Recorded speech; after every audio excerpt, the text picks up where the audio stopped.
Hello, all, and welcome to the Movie Bears podcast. I'm Brad Harris, and each week I'm joined by Husky Harry, huggable homos who love film, to talk about something near and dear to our hearts, that, of course, being movies. We've got not one, but two films we're going to be reviewing this week. The new follow-up film to Blade Runner, that, of course, being Blade Runner 2049. We'll also be continuing our month of horror and suspense in honor of Halloween by reviewing Cult of Chucky, of all things. We reviewed Child's Play about a month or so ago on the show with the promise that we were going to review the new one when it came out. Recently hit Netflix, so here we are. That should be a fun discussion. But before we get into all that, let me introduce you to two mainstay people in my life that I could not do without. Jim Puliafka, welcome back to the show. Thanks, babe. Couldn't do without you either. And welcome to the show, everybody. It's going to be a fun discussion. I agree. And Will Lindis is here as well. Welcome, Will. Hey, movie fans. Really excited to talk about this one.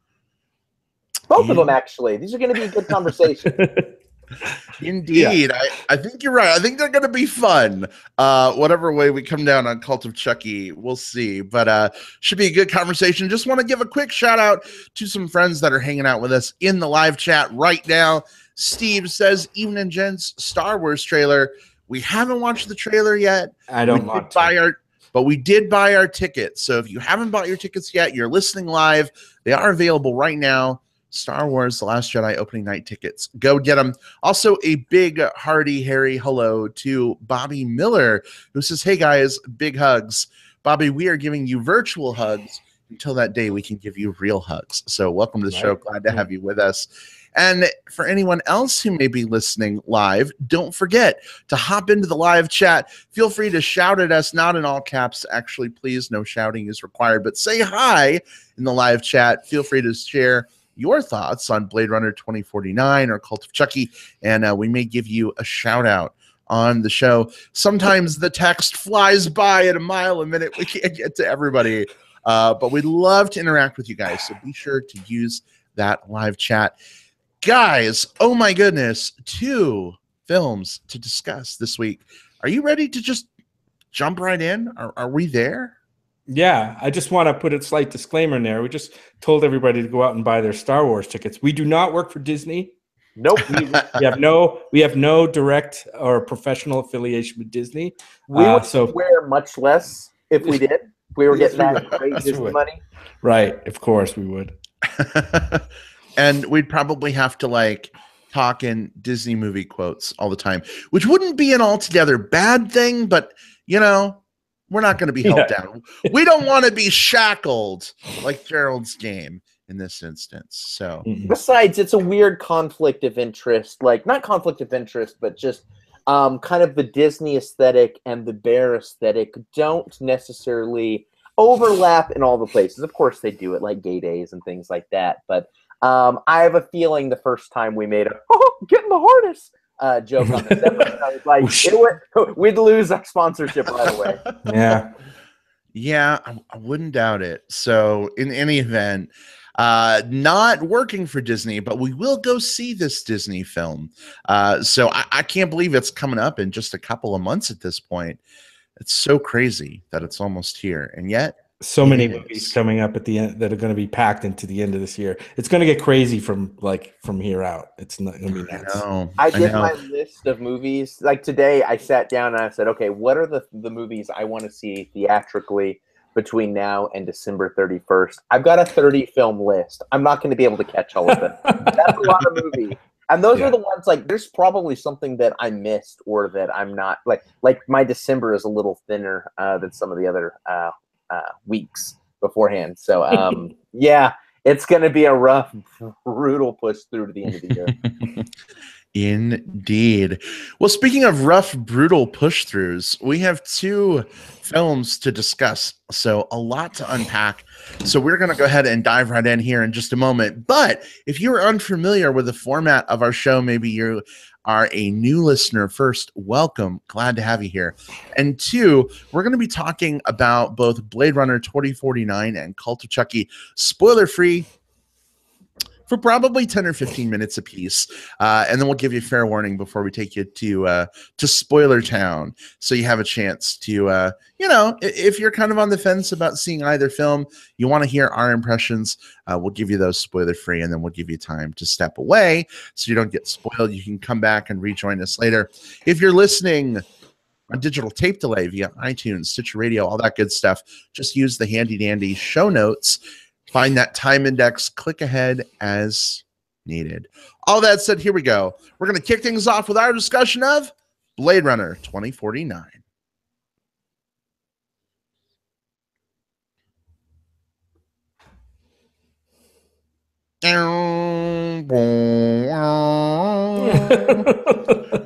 That's my best impression of the Blade Runner 2049 soundtrack.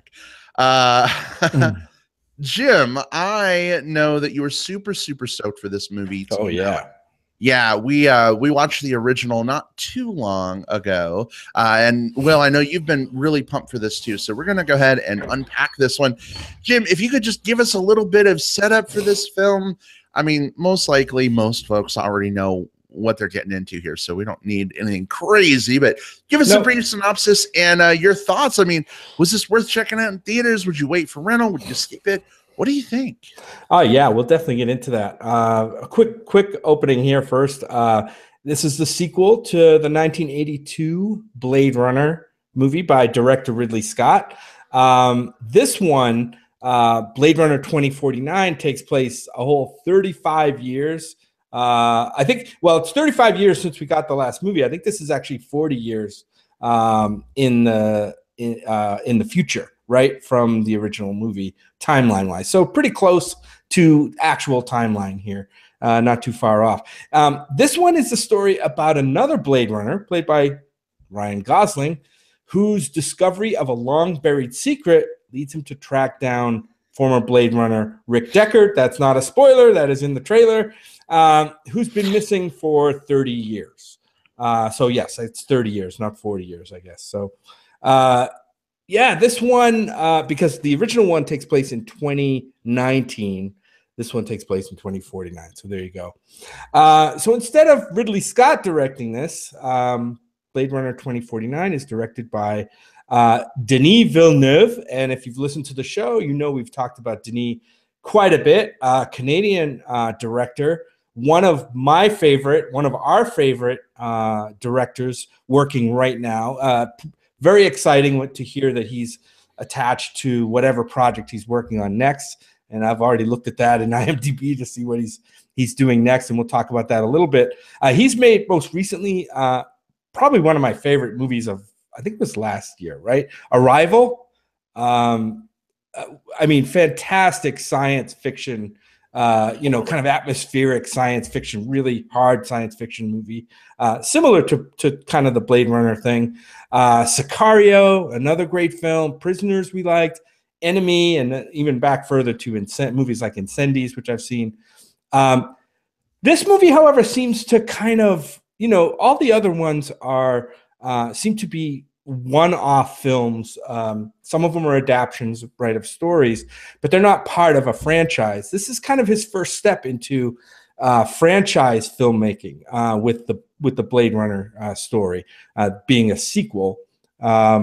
And I know he's got another one coming up. He's going to be directing the new Dune, which obviously is a remake, supposedly a remake of the previous science fiction movie.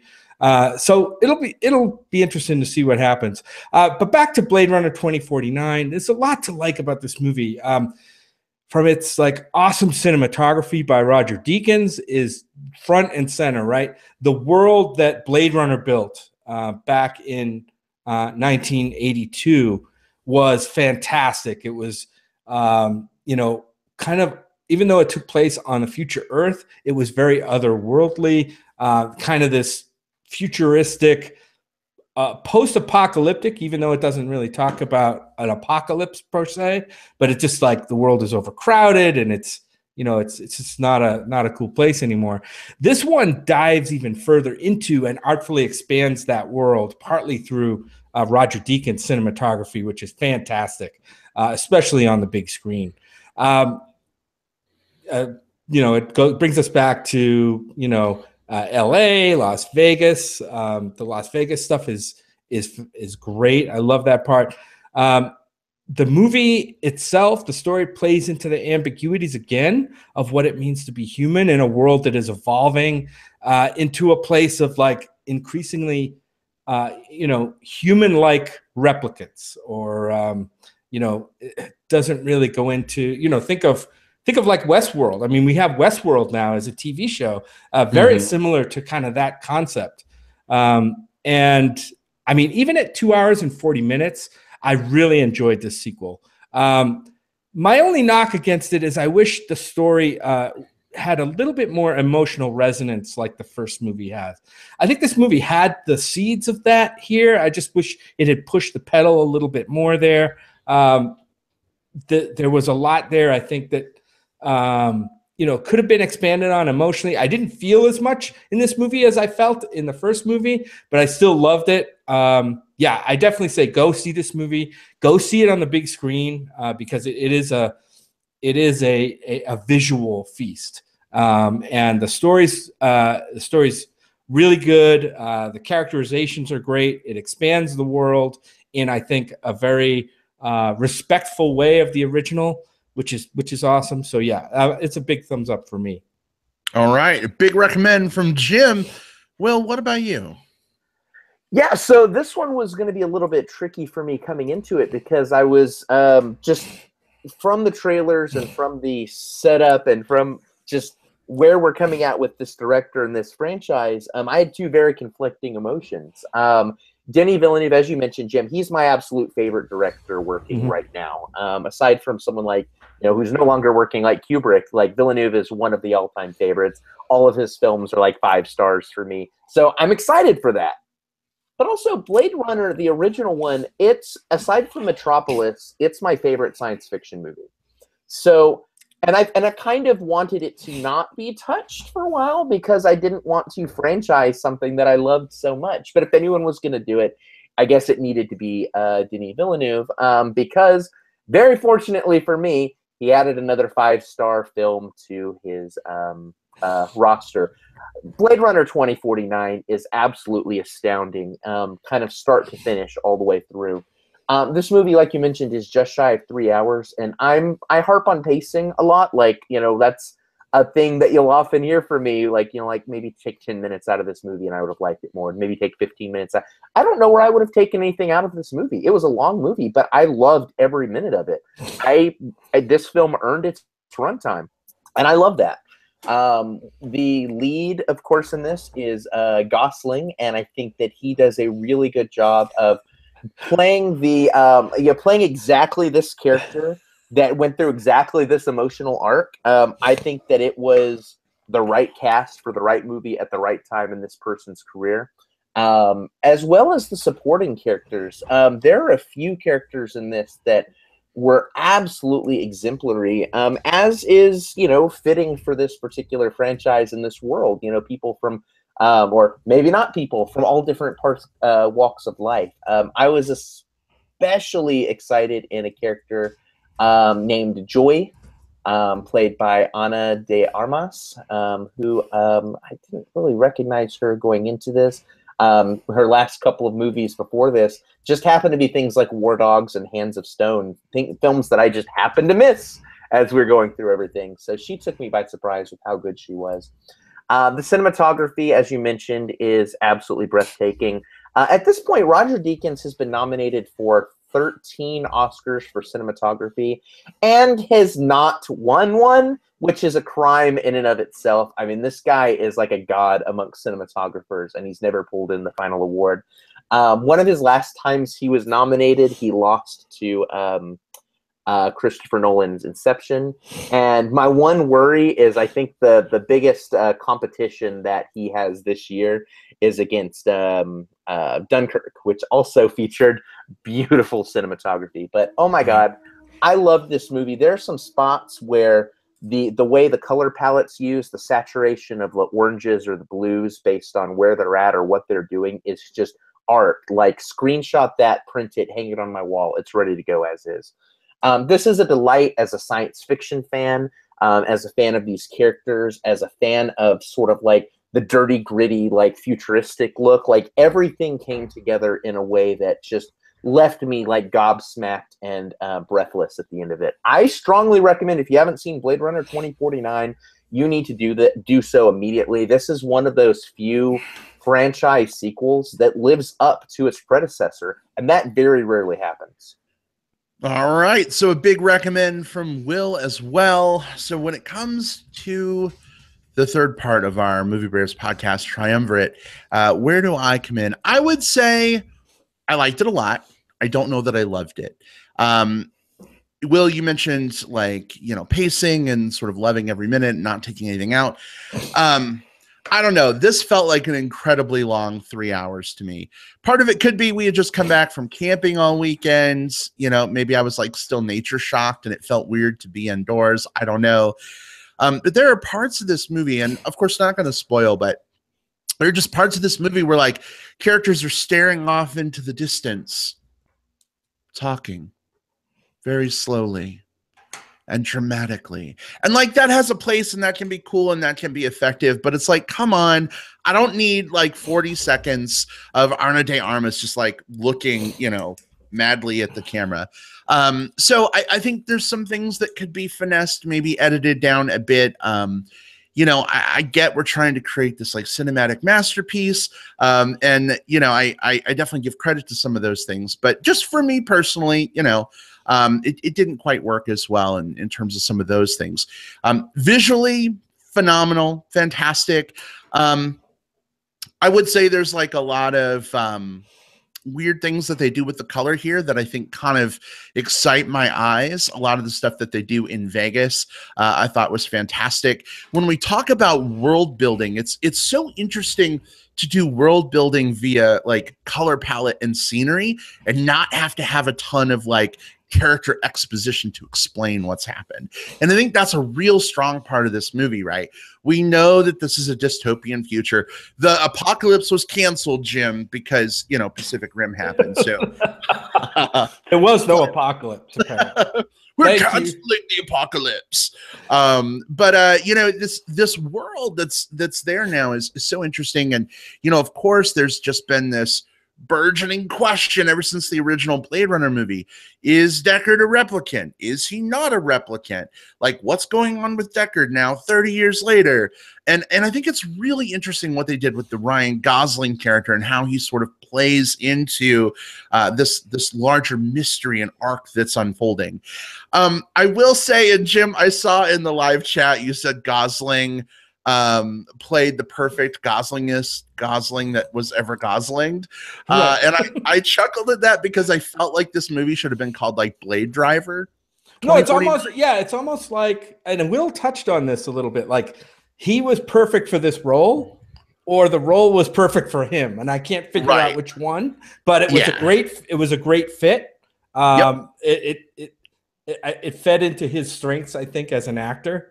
I mean, we've seen him try to do other stuff in comedy. What was that comedy he did with Russell Crowe? The Nice Guys. The Nice Guys. So yeah, he could do other stuff. He's got a bit of range, but this was definitely right in his wheelhouse. And so that's why I'm like, oh my God, this is perfect for him. He's chewing it up as Ryan Gosling here. Yeah, I absolutely agree. And I think that, you know, Jim, you just took all of the words I was going to say. So there you go. Ryan Gosling, big win in this one. Great to see Harrison Ford back in this role. You know, it's been a long time since he played Deckard, but he fit right back into this very well. You know, going back, and we didn't get a chance to rewatch the film right before we went to see the movie, but we watched some like recap videos and stuff. And there's just certain like motions that he makes in the original film, a certain way he holds his head or a certain way that he walks that are like not a Han Solo thing or not an Indiana Jones thing. It's very much a Rick Deckard thing. And he brings those back. I mean, I really believe that this is Deckard, you know, 30 years later. So So many great things about this movie. I want to give some love to Robin Wright. We haven't touched much on her performance here in the film yet. Yeah, she kind of plays Robin Wrighty, like, you know, Claire Underwood, but she's like a police chief in this film. But I liked that, and I liked the dynamic that she had with the Ryan Gosling character. In fact, I kind of wanted to see some more of that, maybe get some of the backstory of them working together over time.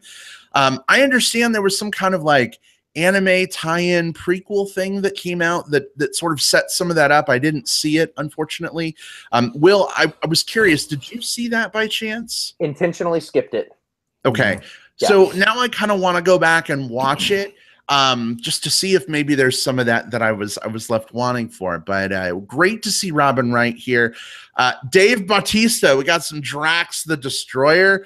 Dude, he was giving me some like Muscle Bear college professor realness. I really liked seeing him with kind of like the facial hair, and you know, he kind of had a little bit of that like bookish farmer look to him. It was kind of a weird blend, but I thought he was really great here as well. So a lot more to unpack in spoilers. I don't want to take too much more of our time, but I do want to say, just calling some things out from the live chat, people are going crazy right now over the Star Wars trailer. Like the live chat is just exploding. With Star Wars trailer. We should have just reviewed the Star Wars trailer. So here's the thing. I'm like intentionally trying not to read the chat because I haven't decided if I'm gonna watch the trailer yet. So if we don't respond to you guys for a couple minutes, that may be why. But some folks, Mike Levins, our very own Magic Mike, was saying how much he loved Blade Runner 2049. He saw it in IMAX and that it was super, super immersive. I definitely can understand how that would be. We saw it in what we call LIMAX. It's Cinemark's like XD screen. It's still giant, still tremendous, awesome sound. Not quite the IMAX experience though. Will, did you see this in IMAX by chance? Nope, I saw it at church. Ah, okay. So Alamo Drafthouse, I assume. That's correct. Yeah. Yeah, I figured. South Lamar. So I kind of want to see this movie again, maybe. And if I do, I wish I had access to a real IMAX. Unfortunately, I don't think we're going to be anywhere that has one, so that may not happen. But Mike, I'm glad to hear that it was so super immersive. Before we get into spoilers, Jim, Will, was there anything else you wanted to touch on? There's one thing that I think is important to kind of touch on, and it's sort of looking at the history of Blade Runner itself, and where this film fits into that history, because there are 8 different cuts of the first movie. The first one was edited into 8 different cuts, 3 of which are pretty prominent. The original 1982 cut with a really bad, like, patched in voiceover. There's another cut that removes the voiceover, removes kind of a false happy ending thing, and that's the cut that sort of like instigates the, you know, is he not a replicant type story. And then there's a final cut that was done in like 2007, which is just sort of a more elaborate version of that last cut. And I think what's important to know about this film is that, just like with the original versions where they explained a lot of things, but they also left a lot on the table unexplained, they didn't give you all of the connective tissue in this new one so that it actually works with any of the versions you watch. Like, no matter which ending you took away from the original Blade Runner, it actually bleeds very comfortably in here because there's just a piece or two missing, just enough that what you end up finding out works very cleanly. And I think that was wise because, I mean, we all have copies of this in some format or another on our DVD shelves. And what this film, the worry for this film is that it might have invalidated someone's copy in some way, shape, or form, and it didn't. And I appreciated that approach quite a bit. Yeah, and one of the other things I wanted to mention was the soundtrack in this one. This one by I'm trying to. Hans Zimmer was involved in the soundtrack in this, and another gentleman by the name of Benjamin Wallfish. The original movie being soundtrack being scored by Vangelis, who also did like Chariots of Fire back in the day. Very, very identifiable soundtrack in Blade Runner, and lends so much to the atmosphere of that movie. And to Hans Zimmer's credit and Wallfish's credit in this movie, they kind of go into Vangelis mode a little bit, and they're definitely trying to emulate. You know, they didn't put like a totally, obviously it's a new soundtrack, but it evokes the same emotions and the same kind of feeling as the original soundtrack did. I rather liked it. I'm not going to compare the two. One's better than the other. But I liked the way that it felt like one and the same between the two movies. They didn't, you know, go off in a different direction. So yeah, a really, really good soundtrack in this movie as well.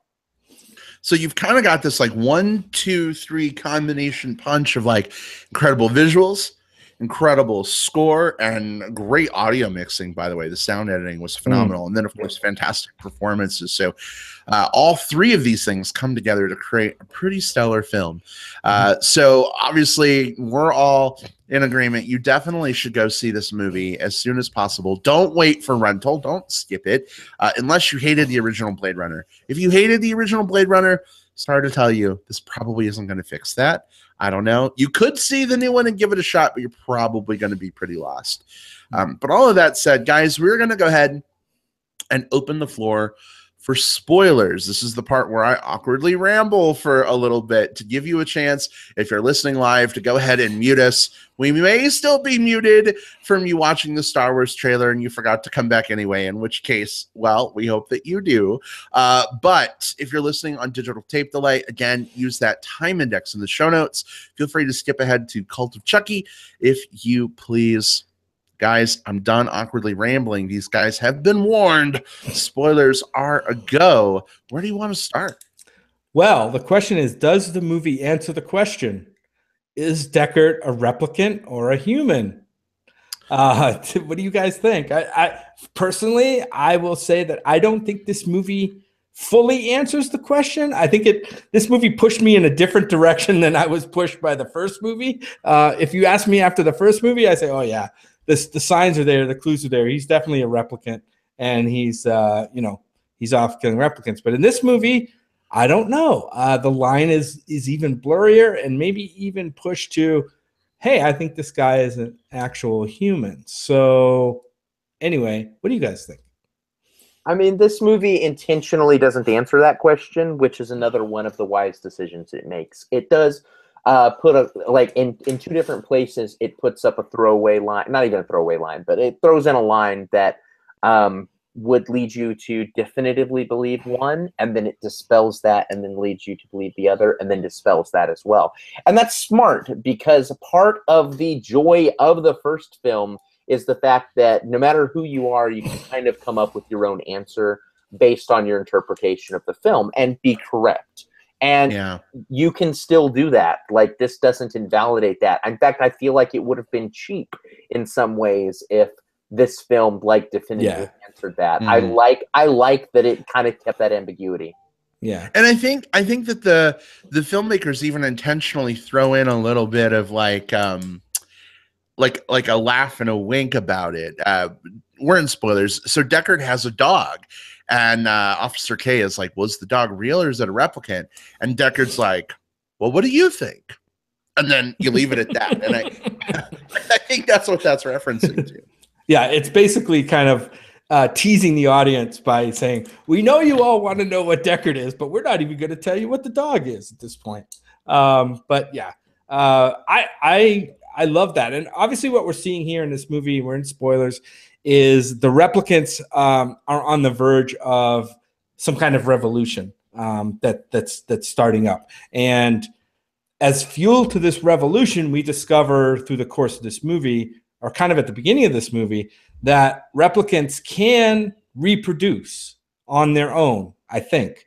Well, it's not clear if it's on their own or do they need a human, because we still don't know if Deckard's a human or a replicant himself. So we don't know if they actually need the human DNA to make a baby. And then, so, and as the baby then become replicant or human, we're not even sure. And maybe there is no line. I mean, this movie, like I said, it blurs that line between replicant and human.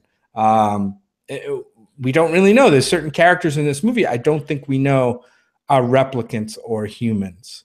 The daughter, for one. We talked about Deckard. Yeah. I think that ambiguity is part of what we love about this and leads to a lot of cool discussions. Yeah, I mean, what we do know are a few things. We know Rachel was a replicant from the first one. Like, that's part of the film, you know, that's what she is. And we know from this film, because we're in spoilers, we know that when she was made by Tyrell, there was something in her design that allowed her to conceive and carry a baby. And that information is lost. And because that information was lost, it's what opens up the door to that ambiguity. So it was intelligently ambiguous too. Like, they wrote a reason in why we don't know these answers. And that speaks to the theme of this franchise and why it's so good. Like, the first film, the reason it works so well is because you have a story where basically a human is hunting these clone monsters, and by the end of it, the clone monsters are the most human and the most of their own free will of all of the characters in that film. And this film, too, carries that same line, blurring between both replicant and human, and also a third category which shows up in this one, which is the artificial intelligence creations of, in this case, the Joy character. Each of these characters, you can look at them and question, like, are their emotions legitimate, or are they based on their programming, or are they based on their design, or are they based on these circumstances that they, the nature versus nurture type argument? All of those things are incredibly muddy, and you walk away from it with a very, very, at least for me, a very empathetic feeling for a lot of characters that I don't think would instill this much empathy in me in other types of films. For example, I mentioned in the pre-spoiler section, one of my favorite characters in this is a duplicated AI girlfriend bot thing. Mm-hmm. She's not even a bot. She's like a hologram projection that's designed to make the make the thing. Well, yeah, no, well, eventually for that, but she's designed to make Kay or anyone that purchases, feel love and feel warm and feel all that. And that one, yeah, that one. And so she develops this bond with Kay, even though she's just a projection. She's just like this program projection, and we see other variations of her as just a programmed projection for other people, or on the side of the buildings where the advertisements go. And yet I still felt like I loved this character and her reaction to what was going on around her, and I left thinking, like, how much of that was a legitimate, like, how much of that was her programming, how much of that was based on her bond with Kay, or a blur of the two. And again, that's the blurred line of humanity that this franchise explores so clearly and so wonderfully.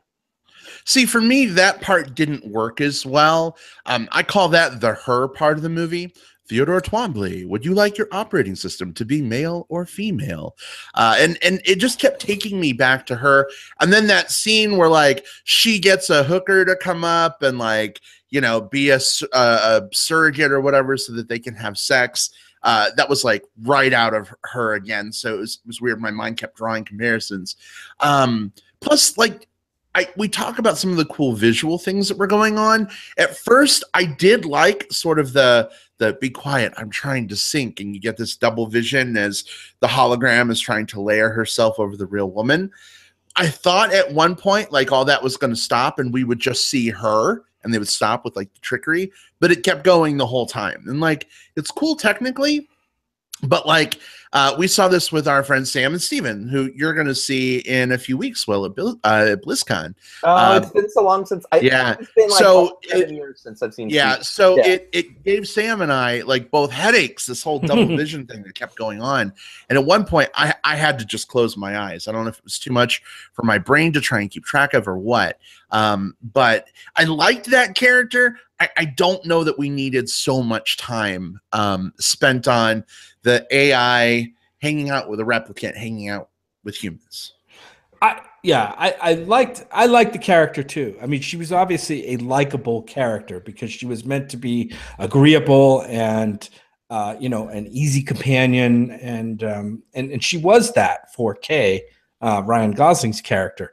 I liked that character, and I felt a little weird near the end of the movie, and we are in spoilers. Her image or whatever gets destroyed, right? With an act of a battle, I guess. Her projector thing gets crushed, and supposedly she's gone. Now I don't know why she doesn't just exist in a cloud somewhere and couldn't be called back up. Well, they addressed that. Did they? That was intentional. So they downloaded her to the mobile emitter. I mean, sorry, Star Trek Voyager, the emanator, Right. so that her program couldn't be like hacked and get all the information about him. And he tells her, he's like, if I do this and something happens to the emanator, you'll be gone for good. And she's like, I'll take that risk. Oh, okay. It's like if you're trying to protect your information, you're like, I'm afraid of it being hacked on the cloud, so I'm going to take down everything that's on my Google Drive and on my Dropbox, and I'm just going to carry it only on this thumb drive. Only on this one thumb drive. Break the thumb drive, So yeah, right. I got it. Yeah, but when it gets crushed, I don't know. I felt like the movie at that point in the movie, I should have felt something, and I didn't. I don't know why. Maybe it was because it was in the middle of a battle scene or whatever, and it happened so quickly, and then it was on to the next thing. I just wish I had felt more for that character because I did like her. And that's why I'm going back to my comment at the beginning where just from an emotional resonance standpoint, and the girl, the daughter that's in the room, she's kind of sealed off for her protection ultimately. That was could have been a very poignant thing. And it was a little bit, but it just didn't trip my emotional trigger. And I'm an emotional movie guy. I like story beats that get to me that way. I just wish this one had got to me a little bit more. That's fair. For me, it was like when that act of violence happened in that scene, like that was my like audible gasp and like, oh no, shit, don't do that. Yeah, like oh no moment of the movie. Like so yeah, I feel you. But for me, this one was I think about other films of this ilk, of this genre, of this type, or of the blockbuster type, and I can't think of very many that I felt as much through. And so for me, like the resonance, like, and maybe it's just it's the right film by the right guy with the right people for my tastes to hit all of those buttons. But like, man, like all of these notes were just really singing to me. Maybe time will change it because in Blade Runner you have that fantastic Rutger Hauer monologue at the end when and spoilers for Blade Runner at the end where he's about to die. One of the classic dying monologues of all time, like really hits you like a gut punch at the end of this movie, like really hard, even after multiple viewings. And then in this movie, I mean, you had the Jared Leto speech, which I thought was really ridiculous. And from that point in the movie, it kind of took. I think this movie tried to reach those heights, but story-wise and emotional resonance-wise, I just don't think it got to a certain point. I just don't think it could match the original, and that's maybe an unfair comparison. And I would that's arguable for sure, but it didn't catch me like the first movie did. I think part of the reason I feel similarly is, this movie is, as a sequel, right? It's trying to like take it to that next level, right? It's trying to continue to expand this universe. So, whereas in the original movie, yes, we had Rutger Hauer, yes, we had Deckard, we had Rachel, and then some periphery characters kind of around them, Pris and everything.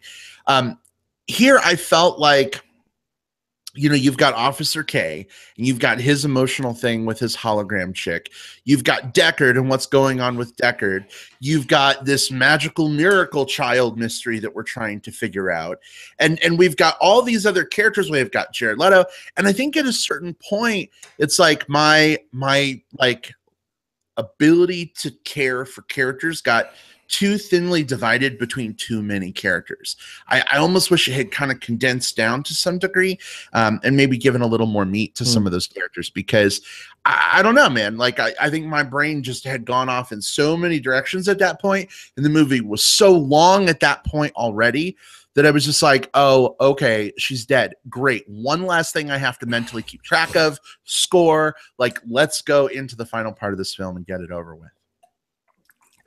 Yeah, and it's not unfair. Like, it's, you know, when compared to the original film, it's, if someone were to say to me it wasn't as good as the original, like, that's a fair thing to say, because the original is at least a classic. Yeah, not only a classic, but like for me, a top 5 movie of all time. You know, like it's one of the best science fiction movies. It's my second favorite science fiction movie, and science fiction horror is my go-to. So that's saying a lot. So to say that this one, you know, falls short of the original, I don't think is a slight in it at all. Like, I don't think that this movie is one of my top 5 favorite movies of all time. Is it one of my top 5 maybe of the year? Probably. Maybe. But the year versus like an all-time list is very different. Yeah. Fair So enough. we're quickly expending our time. We have a whole nother movie to discuss. I can't believe we're almost at that point already. One more thing I did want to bring up with you guys and get your opinions on. What did you think of the like digital trickery with the recreation of Rachel? In the Jared Leto scene. Yeah. It worked fine for me. I mean, you knew what they were going for right away. It was fine. I know you didn't like it as much, Brad. You thought it was a little. Well, I thought the shooting her in the head thing looked really awful, but I thought when she like walked out and she was talking and interacting, I thought that was fantastic. Yeah, it was good to see that character back again, and that, I mean. So yeah, I mean, I liked it. I liked seeing her back again. I also like seeing a kind of representation of Pris again come back. Yeah. In the prostitute girl, I'm like, oh boy, she looks a lot like Pris, and I'm pretty sure that was intentional. Will, what did you think of Rachel Reborn? It was perfect, and the reason for that was because it was short. I have a problem with. I don't have a problem with the technology being used to recreate an actor and to put them digitally, but I also feel that at a certain point that has to be used sparingly. Like, one of my complaints with The Force Awakens was that we had, you know, going back to Star Wars, was that we had this technology used on Tarkin, right? And Leia. Young Leia. And young Leia too. And young Leia I didn't mind. Young Leia was just there for a moment and gone. Like, it was just to recreate a special scene. I was fine with that, you know. But Tarkin was all through that movie, or at least way more than I think that he needed to be based on what they were doing. And so, and I think I said that in the review. Like, you can still use Tarkin, but you just need to have him sparingly there. And Rachel was used sparingly here to kind of hammer home a specific point. And so I thought that was a good use of this technology. Yeah. And before the Star Wars nerds out there angrily write into the show, it was Star Wars, or Rogue One, a Star Wars story, I guess, not The Force Awakens. So we've stolen your power from you. You can't. Yes. Totally diffused that bomb. Nice. I did. I was like, I'm going to be proactive because it's going to happen. But Will, yeah, I agree. I think Tarkin was way overused in Rogue One, and you know, you're so cognizant that that actor is gone, right? That your brain is trying to process, and your brain is also fighting processing it at the same time. So here it was a short, sweet, encapsulated thing.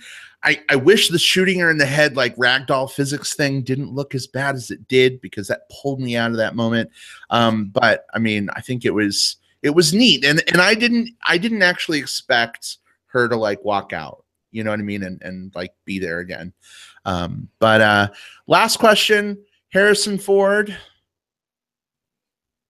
another sequel to Blade Runner, is it going to happen before he dies?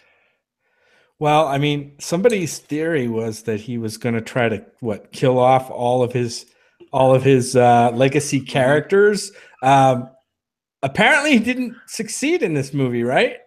Right. He went and saw his daughter at the end, and it's a pseudo happy ending. I mean, our main character is gone, but you know, the human side of the story kind of works out. Yeah, I was kind of expecting him to actually be offed in this movie, and not that I wanted it to happen. It's just I was fully expecting it to happen. I like it. I mean, I thought his scenes were really good, except for I thought the fight scene at the end was a little bit much, but his pad in post-apocalypse Las Vegas at the Treasure Island resort casino, I thought that whole stuff all of that was awesome. Yeah, I remember we talked about that at Fantastic Fest. Like, we had a conversation outside where we talked about like the extended Harrison Ford verse, where we were expecting him to slowly kill off all of his characters as one after the other. You know, maybe do a movie where every time he's ever played the president, he comes back, and that one's done. You know, yeah, I like the way this one ended. I like that he got a happy ending, you know, and it was not like a saccharine one. I mean, I think there's a lot that was left over. There's a lot left to kind of explore forward. I would be very happy if they never touched this franchise again. I'm very happy with this as an ending. I would be very happy if Villeneuve did another one. You know, I was so happy with what happened here. Give me Blade Runner 2051 or whatever it happens to be. Yeah, like you said, well, I'm down for whatever he does. I just think, something like Arrival, which just came out of nowhere and blew me away. He didn't have to work in. Yeah, he was adapting a short story, but he didn't have to work within a rigid framework of an existing movie to make this movie. So, to make Arrival, where he did in Blade Runner. I have a feeling that kind of handcuffs the director, and I don't want to see my favorite directors handcuffed. It kind of bugs me. I want to see them be creative and kind of speak with fully their own voice. It's kind of a strange thing, and that's a whole nother argument, I guess we could probably have. I don't think this movie is fully his voice. It's like I said, he has to carry certain things forward, and he's burdened with that. Indeed. And apparently the only people, that care enough about the Star Wars titles to write into the show, by the way, is Mike Levins. Because, so I don't know if you know this, but with the live show, YouTube like waits a few minutes to start streaming so that there's like a buffer. So it just got to the point in the show, I guess a couple minutes ago, Will, where you said Force Awakens instead of Rogue One. Yeah. So Mike is like, Rogue One, not the Force Awakens. Get it right. I told you it was going to happen. I should have known that. I've seen The Force Awakens several times. I've seen Rogue One the exact number of times I needed to see it. The once for the episode. I'm sorry, Star Wars fans. I'm a Star Wars fan too. But I'm with you on that one, Will. I'm with you. Yeah. Well, guys, we have a whole nother movie to talk about. Yeah. I feel like there's so much more we could unpack in like analyzing Blade Runner 2049, but unfortunately we have to talk about Cult of Chucky because we said we were going to. And hey, it's Halloween month. So maybe by our year-end list, we'll come back and talk to this one for another 2 or 3 minutes. Maybe we'll do like a Blade Runner revisited deep analysis bonus episode or something. Who knows? We'll have to see. But guys, we're going to go ahead and switch gears and talk about our horror film for the week, that being Cult of Chucky, the latest in the long line of Child's Play movies. So if you haven't seen Cult of Chucky yet, that's okay. We're going to talk about it spoiler-free. It'll probably be a bit of an abbreviated review. Maybe we'll do 5 or 10 minutes spoiler-free, and then we'll go into spoilers. So just a heads up on that. Here we go, though. Our discussion of Cult of Chucky.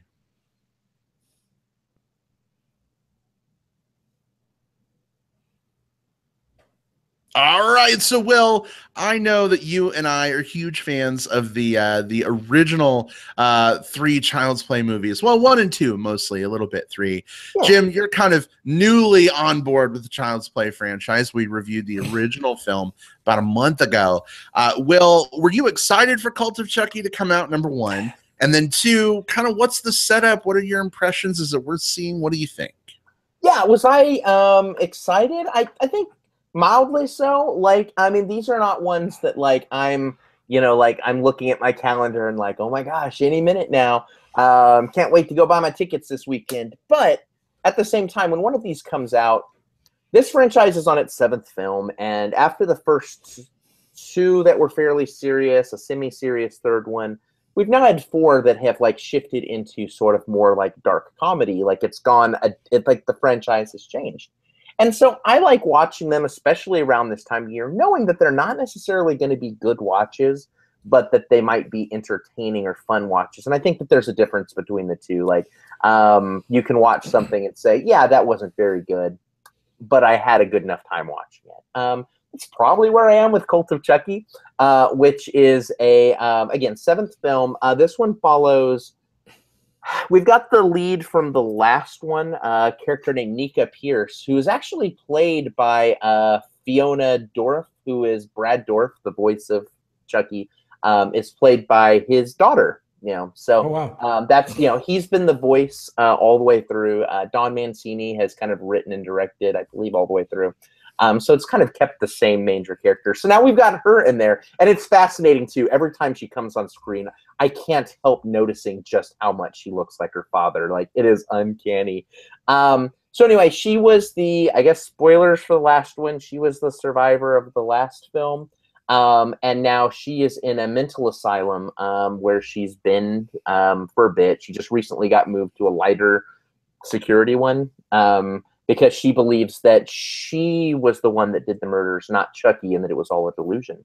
But while she's there, the therapist says, hey, I'm going to do some special therapy with you. I'm going to bring in this Chucky doll because it's a mass-produced doll just to help you with I think there's some type of special therapy for that, and I forget the name of it, but where you're presented with the thing that is the source of your delusion or your fear, or whatever. And then the deaths start happening. And so what works well about this one is I think this is the part of the franchise where they're definitely going into like call outs and fan service and greatest hits type stuff. Again, with Fiona Dorff, you have a character from some of the previous films, and I guess I'll get to him in spoilers. I don't know if he's... Yeah, we'll talk to him in spoilers. But we have the return of some characters from other parts of the franchise. You get just more like over-the-top kills and things like that. Again, like there's some huge plot holes. Like when I was going through this, I was like, well, that makes no sense. This shouldn't have happened. This line of dialogue was awful. How did they get from here to here? Yeah, how'd they get from here to here? Who the fuck would actually say that or believe that? Like this, it loses all of its logic. That said, there were a couple of spots where it was like, for a standard shot film, there were a couple of times in this one where like the cinematographer was like, hey, I'm going to flex my muscle on this shot, because it didn't happen very often, but there were a couple of times where I said like, this scene is actually remarkably well shot for what it is. I saw Jim nodding. I saw Brad nodding. So maybe you guys are thinking of the same things here. So this is on Netflix, and that is the perfect place for it. If this was in theaters, I would say it's not worth your time and it's not worth your money because it's not great. But for what it is, which is like a kind of a silly slasher with a familiar character, on Netflix, I think you could probably do worse, especially if you're looking for just something to kind of get you in the Halloween kind of like classic movie monster, which Chucky now is, spirit. So yeah, this is a 2-star movie, maybe, but one that I think you might have fun with.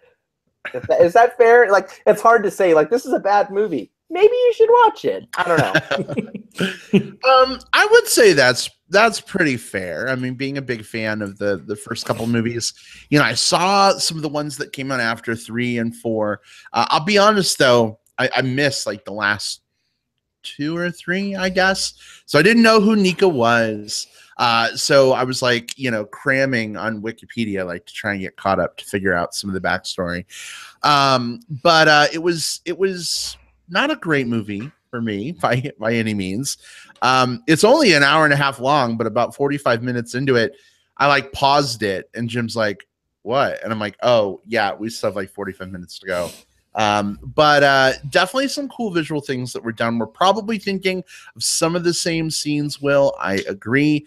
I do want to say, guys, Alex Vincent has turned into a really hot bear at this point. Bear cubby, yeah. Yeah, I was definitely like, the first thing I did, like after the movie ended, was like Google Alex Vincent shirtless, and sadly, no such pictures exist on the internet than I can find. But if anyone else out there, he dropped the movie a half star because of that. I did. I'm like, what? That's ridiculous. Come on. Yeah, but so I mean, this movie, gosh, it has so much that it's trying to do because, speaking of sequels, it tries to go bigger, it tries to go badder, and this movie definitely holds true to that. I think it goes too far in trying to do both, and you lose some of the scariness, I think, that usually is associated with Chucky. It's hard to talk about non-spoilery, so I'm going to save some of my comments for the spoiler section. I would say, if you like the Chucky films, it's on Netflix. It's an hour and a half. You can pause it halfway through and watch an episode of The Orville or something and come back to it. You'll be fine. But Jim, what do you think?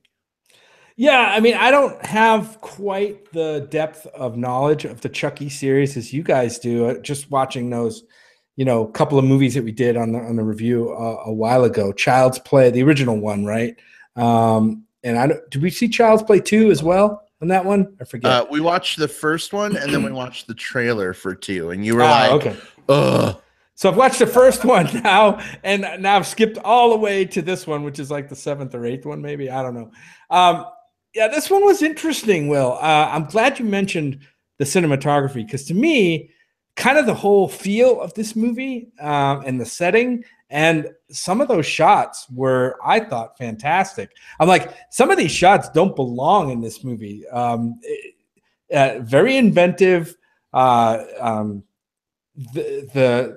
most, it's not a spoiler to say most of this movie takes place in a psychiatric hospital, like an asylum or whatever, designed by Apple Store. But it was so it had that kind of a feeling of like a bottle episode. Everything was happening like right there. There's a lot of references. I you know how you can watch something and it's a reference to something else, but you don't get it because you didn't see the something else. Mm-hmm. But you know that they're trying to reference it and fans would get it. A lot of that in here. Yeah, I'd say this one was mildly fun for me. And I would say, yeah, if you're a fan of the series, you got to see this one.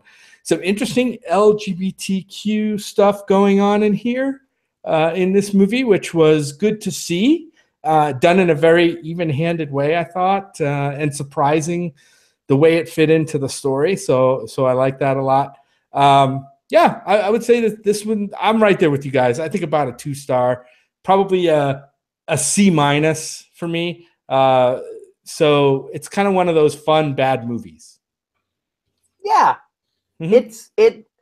It doesn't always remember to do it, but it does in some places remember to be fun and to be like, and that's part of it. Like it's shifted away from being just like those first few, which were more about like the terror of this doll and just kind of embracing the absurdity. And I think when this film does that, I think that's when it excels.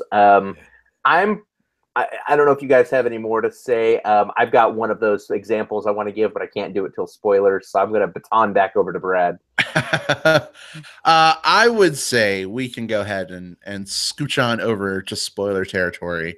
Not really much left to say from a non-spoiler standpoint. So we're going to go ahead and make that transition. So if you've not yet seen Cult of Chucky and you care about being spoiled about this movie, then go ahead, step away, come back in about 10 minutes or so as we wrap up with some plugs.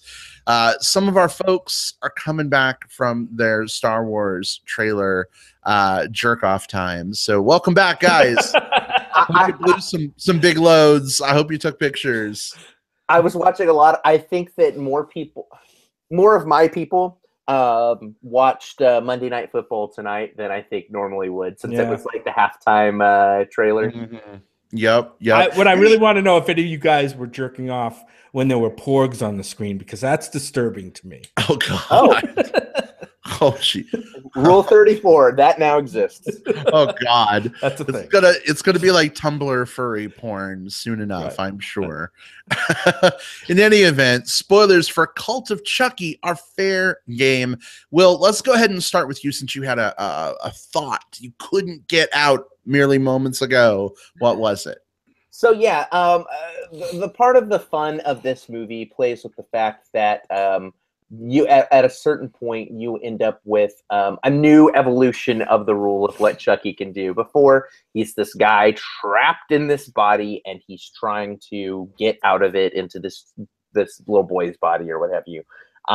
In this one, he has learned to duplicate himself across multiple dolls. So there's some kind of, I don't know, like it feels like a really bad game, a bad like shell game at times, where it's just kind of like, you know, like I think the movie wants you to feel like, oh, which one's the real one, which one's not, for stretches, when it's very obvious it's like all of them. And so we just have to wait for it. But when we do get to finally see all of them, and there's this scene where the dolls all get to like interplay with one another, and I was totally expecting them to like maybe be little assholes to each other, like chop each other up or do something like that. And instead they had this like weird little like brotherly relationship, which was kind of fun, like a fun direction for them to take it in, because these are all like variations of the same personality. In fact, there's this one spot where like the one that's been like all mangled up is like, I want to be the one that goes and kills Andy. And then the one that has been kind of leading everything is like, no, I get to be the one that goes and kills Andy.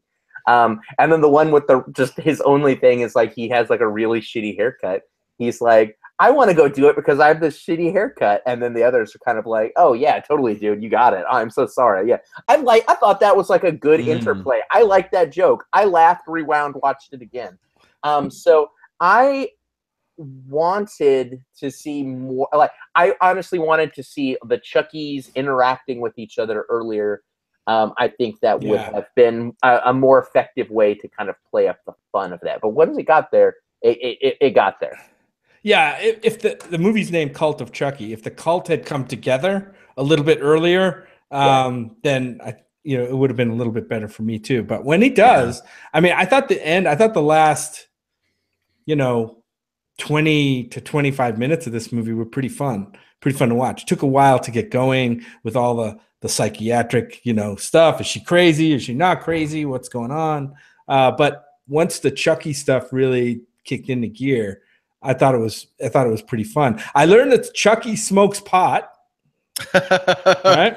We learned that in the movie. And Andy, at the beginning of the movie, had a very interesting defense of the Second Amendment, which was to protect oneself against killer dolls, you should own guns. So if there is one argument that I might be persuaded by, it might be to protect yourself against Chucky dolls. But even that, I don't know if I could buy into the Second Amendment at this point.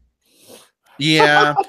Yeah. And Andy, like, okay, so this little dinner with, a girl sets up the movie, right? Like having dinner, and she's all like, oh, you own guns, so you're really into guns. And he's like, well, I'm not into guns, I just have guns. And she's like, well, you have such a dark past. And he's like, oh, you Googled me? Blah, blah, blah.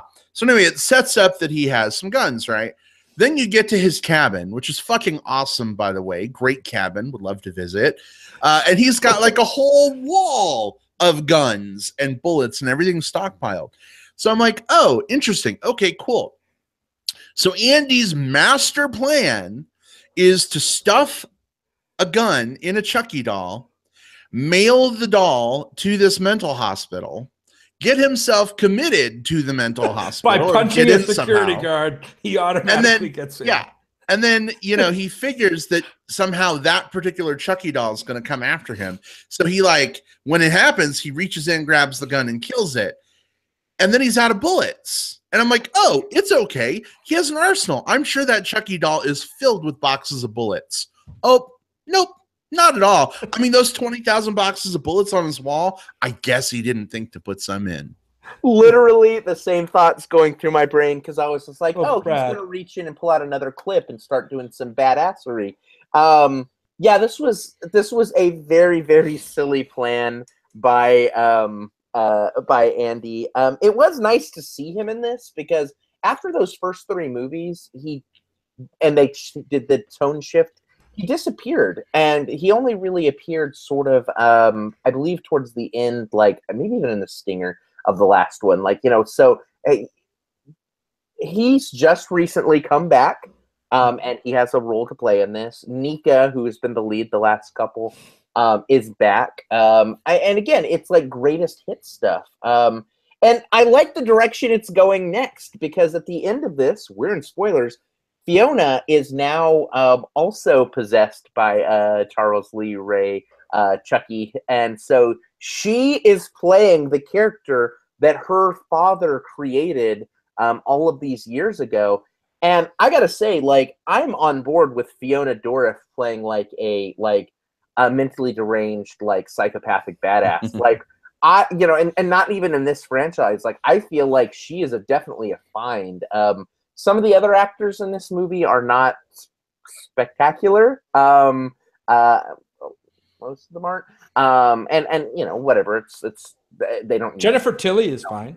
Mm-hmm. Jennifer Tilly as Jennifer Tilly, as Tiffany Valentine as Jennifer Tilly, which is the thing, is great. And then you also get the return of. You get another little bit of fan service towards the very end, the return of another important character from the franchise.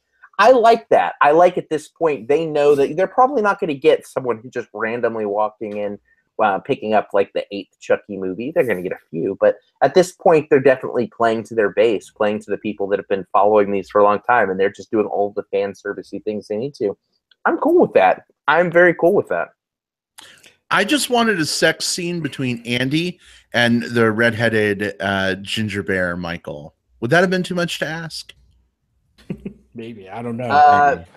Yeah, maybe. We had a gay nurse. I mean, we had a gay nurse, and it was presented like I was impressed with the way that was presented. That could have been very ugly. I was expecting there was a part of me that cringed when he was first introduced because I'm like, okay, well, maybe it seems like he's a pretty decent dude, but like there's going to be like some homophobic slur or by Chucky. He's going to be killed with like I honestly thought like we were going to see like Chucky doing like oh, I'm going to stab you in the butt with the knife or something like really tacky, as happens in these movies. And it was just a part of that character that didn't that wasn't played for jokes or anything like that. So that was cool. That was neat.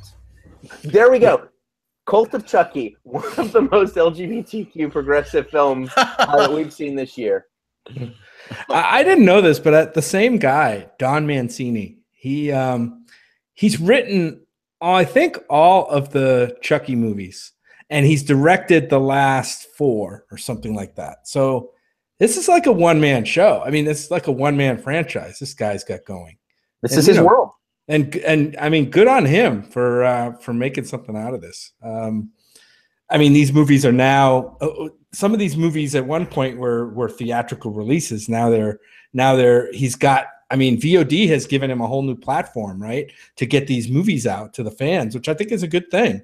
You know, they may not make a lot of money in movies. They may not be made for cinematic releases, but they've definitely got their following, and you know, that's pretty awesome that it's one guy, I think. And if you look at his IMDb, I mean, it's like, especially his writing credits, because that's what he's done the most of.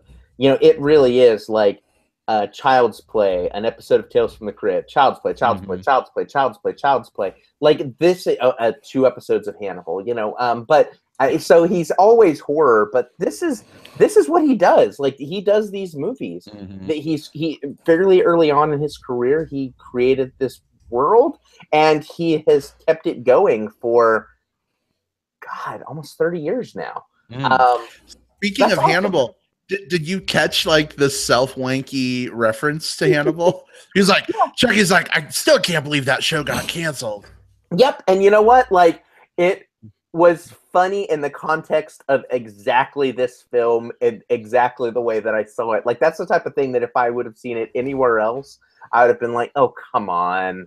Come on with that. And here I was kind of just like, you know, this is the type of humor that kind of fits in this universe with where we are with Child's Play now as a thing. So, yeah, I was fine with that. I rolled my eyes, but I was supposed to roll my eyes. And thanks to JP in the chat, clued me in that I was just talking about the writer-director, Don Mancini, is openly gay, one of the few openly gay writer-directors in the slasher horror genre right now. So, you know, again, kudos to him, and kudos to him for folding in some LGBT themes into the movie. Yeah, not just through that character, but even the way they handled, like, now we've got Charles Lee Ray Chucky in the Fiona Dorff character reconnected with Tiffany Valentine in Jennifer Tilly's body. Like, I love these movies. A little romantic thing at the end. And the two of them are kind of like, I think she even says something like, "Oh, this is new, but I could be okay with this." It was a little throwaway kind of like reference to it, but then they rode off into the sunset. You know, like a lesbian Bonnie and Clyde. I thought that was, again, I want to see where this franchise goes next. So I have a question. I have a question. Uh-huh. So the Valentine character who's in Tilly's body, is she the soul that's also in the Bride of Chucky doll? So yes, and I may be butchering some facts here because it's been a while since I've seen the older ones, and I obviously have not gone back and rewatched them because these are very much one and done movies for me. But you had Jennifer Tilly played Tiffany Valentine, who was the original serial killer's girlfriend, and then she gets in the Tiffany doll, and then she finds out, and this is where it gets really meta. I believe they then saw the actual Jennifer Tilly as the actress Jennifer Tilly inside of this world, and so she's now in that body. So Jennifer Tilly played Tiffany Valentine, who is possessing the body of this universe's Jennifer Tilly. Okay, so if sex happens, it's basically going to be 2 girls, 1 doll, right? You'll have this because both souls, like one's in the doll, one's in. Well, I mean, Tilly? at this point, it could be 2 souls in 2 human female bodies. Like this is the first time, aside from the beginning of the franchise, where Chucky's been in a human body again. He's been in kind of doll after doll, but he's now in a human body, not his original, or not one of the kids. I guess one of the kids that he was going after. So yeah, I mean, now if the 2 of them have sex, it's just 2 human females having sex, just with, I guess, different souls inside of them, and then that gets uncomfortable and weird. Right, but I'm guessing part of Valentine's soul is in the Bride of Chucky doll, which was in the back seat, which was like laughing and talking, as they're driving away. So like they duplicate. I'm just saying, they also duplicate same way the Chucky soul is in like all those other Chucky dolls too. Right. Yeah, it's like it's sort of like being split amongst multiple bodies. So I guess, I mean, you could have doll on doll sex. You could have doll on human sex, human on human. You can have 3 dolls, 1 cup. Like, there's so many variations now with this soul splitting. Like, it's a very progressive world we live in now. Oh yeah, I mean, I know they are 2 souls in a multi-racial, if you count like, you know, humans and dolls as like different races or species or what have you, polyamorous relationship. Oh goodness. So I don't know where we classify that. Oh boy. All right. Well, it is time to wrap this puppy up. So we are going to make the shift on to some plugs, the part of the show where we tell you about things we've recently maybe seen or maybe upcoming that we're excited about. Jim, what do you want to put on people's radar? Well, we went camping this weekend, and I loaded a couple movies on my iPad, which I do when I go on any trip, just in case there's extra time, downtime, whatever. And Will and Brad, you guys know that I'm not the hugest fan of Wes Anderson's live action movies, right? We saw Moonrise Kingdom, we saw the Grand Budapest Hotel. I was lukewarm on those movies. With my reaction, but people have always told me you should go back and see Fantastic Mr. Fox. You might really like that one, and so I gave that one a chance, and I really love that movie. It seems less. It's much more. Even though his movies are always filled with whimsy, this one seemed way more whimsical. It's animal character based, which I loved.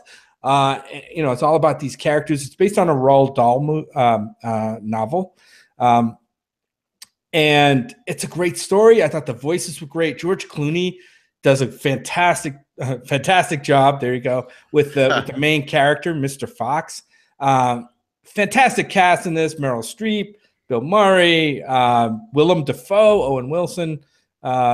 Just crazy voice. I really love this movie. It's the first Wes Anderson movie that I've kind of fallen for, I guess. Maybe if I had seen this movie first before some of the other movies, I may have been able to receive those movies a little bit differently. But yeah, so it's Fantastic Mr. Fox. I downloaded it from iTunes. I rented it from iTunes for like $3 or $4. If you guys haven't seen this movie yet, you like animal, these are animals. They're anthropomorphic animals, but it's all done in gorgeous stop motion animation. He's got another stop motion animation movie coming out about dogs, about animals, which, now I'm more excited about. So yeah, Fantastic Mr. Fox. That's all I'm going to say. Check it out. I think most people would like it.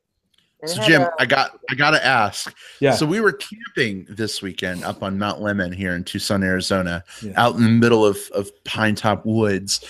Jim, watching this movie while camping, were you like looking around for foxes and other stop motion animation creatures? Yeah, that probably added to the atmosphere of watching this out in the open air and in nature. Because some of this movie takes place out in nature, but a lot of it actually takes place like underground. In kind of a fox's lair or different areas. But yeah, it definitely added to, me when I'm out in nature. I'm like, I'm always wanting to see, animals and stuff. And so I got my chance with this movie to see some animals. There you go. All right. Will, what have you got this week? Yeah, and going back, Jim, the other neat thing about that, and that's also got Noah Baumbach as one of its writers. Right. I think that's one of his few films that he helped write with Anderson. I could be wrong on other ones, but yeah, that's just another part of why that screenplay works. Again, that whimsical touch times two. Right? Yeah. But yeah, the thing that I'd like to recommend is one that we've talked about here on this show, but I want to sort of reiterate now that it's more widely available for people. A movie that I've talked about a few times on this show in terms of like a favorite film from this year is this movie called Raw by director Julia Ducournau. And it's the reason I'm bringing it up is it's very recently on Netflix. So it's like sometimes it's hard to find like these like kind of French art house style films. It's like, no, it's on Netflix. You can see it right now. This is the movie about this girl who's off on her first year of veterinary school where her older sister is already there. She's a vegetarian, her sister's a vegetarian, her family's vegetarians, but when she gets there, she's forced to eat raw meat, and it forces this new craving in her life that kind of consumes her. and I guess, pun intended, consumes everyone around her. Love this movie. Again, one of the best of the year. This is the one that like made it was so funny. Like different film festivals have different audiences. It played at TIFF last year, and like people were like passing out and being escorted out and like stretchers and stuff. And then it played at Fantastic Fest and it got a standing ovation. So it's so interesting, just like different crowds will respond to the same thing differently. But yeah, it's called Raw. It's on Netflix. It's about cannibalism, but it's also probably my favorite coming of age story of the year. I would say it's tasteful cannibalism. It is very tasteful cannibalism. Yeah. Nice. Well, guys, I will end things for plugs with mine after talking about Gerald's Game last week, which incorporates some elements of BDSM. I was in the mood for like a real BDSM movie, so I got some recommendations. I'm going to give you some hints, and I'm going to see if you guys can figure out which movie I'm talking about. Are you ready? All right, we're going to test your film knowledge. It involves dominance and submission, spanking and bondage, and a character named Mr. Gray. I wonder if we're talking about, I mean, the first guess would, of course, be 50 Shades of Grey. But you might also be talking about, was that the name from Secretary? That is Secretary from 2002, starring James Spader as Mr. Gray. No coincidence. This was before 50 Shades of Grey. And Maggie Gyllenhaal, who plays Lee, who she was mental patient.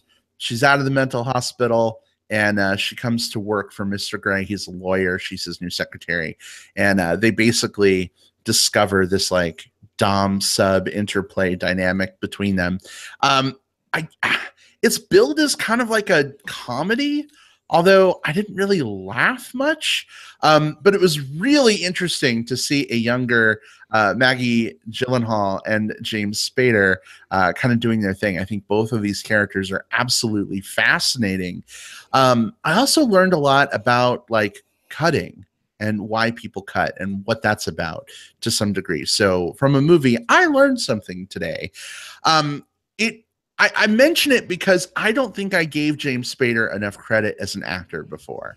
I liked him in the original Stargate movie, but I've really only seen him in like super like trying to be funny things. Like he did like a funny law show at one point in time. I think I saw him in an episode of Blacklist and like was rolling my eyes so hard they popped out of my head at his shtick. But this guy's got some major chops in kind of serious roles. So this was a good movie for me. I enjoyed it a lot.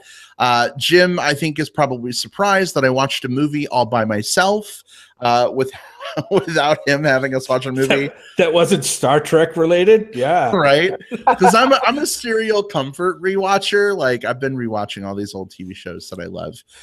So for me to watch a movie like on my own is a big deal. In any event, if Gerald's Game left you wanting, check out 2002's Secretary, directed by Steven Shainberg. So have either of you seen that movie, by the way? No, it's going on my list though. Every year, or not every year, but whenever one of those new 50 Shades movies comes out, I make sure to do a Twitter post. It's like, hey, just in case you're looking for a good BDSM movie to watch this weekend, go see Secretary. It's on streaming. So I'm right there with you, Brad. Like, this is a very, very solid film that explores BDSM in a much more interesting way than the more recent franchise, I think, could ever possibly muster. Yeah, rather than watching Twilight fan fiction turned into 50 Shades of Grey, go watch this movie instead, if you're curious. In any event, guys, that wraps us up for this week, but the conversation can still continue. Jim, where can people chat at you online? Yeah, find me on Twitter, please, at JJP Out West, all one word, and we'll tweet at each other. All right, awesome. And Will, how about you? Yeah, I'm on Twitter at Whatever Cove. I'm on Facebook. I'm one of the two William Linduses. I'm the one that's a bear. Don't add the other one. And I'm also on Letterboxd. So come look for me and talk about movies with me. All right, awesome. You can find me on Facebook. Just look for Brad Harris. I am not the gun nut with the American flag behind him in the picture. I'm the one that has lots of bear friends in common with you. You can also find me on Twitter at iBradPro. You can see it here on the screen as well. You can also find me on Letterboxd under iBradPro. So be sure to say hello. We are done for this week, but last thing I want to do is just give a quick shout out to all of you who joined us in the live chat. Bobby and JP and Steve and Magic Mike Lovins. It was so great having you guys with us. We couldn't necessarily keep up with the chat. So much great conversation going on, but we appreciate hanging out with you guys. So thanks for listening. And to those of you who are listening on digital tape delay, we love you as well. That's how 95% of the people interact with our show. So if you're listening to us on your morning commute, you're listening to us at the gym, A, good on you for going to the gym. And B, guys, maybe we need like a dance track in the background or something to like help them keep their aerobic rhythms up while we talk. No, what we'll do is we'll release a secondary podcast just for workouts. Like we'll make sure all of our reviews are done with cadence. Ooh, I know what we could do. We'll call it MBPM. Okay, there we go. Which nice. is just what's great is then we can do a crossover episode with this show when there's a French movie coming out later this year called BPM that's the next big LGBTQ movie. So there's a crossover coming up right now with that exact same idea. MBPM, I love it. All right, everybody. Jim, give us the as we go out. All right. All right, everybody. It was great hanging out with you. We'll see you next week. Goodbye. Bye. Bye.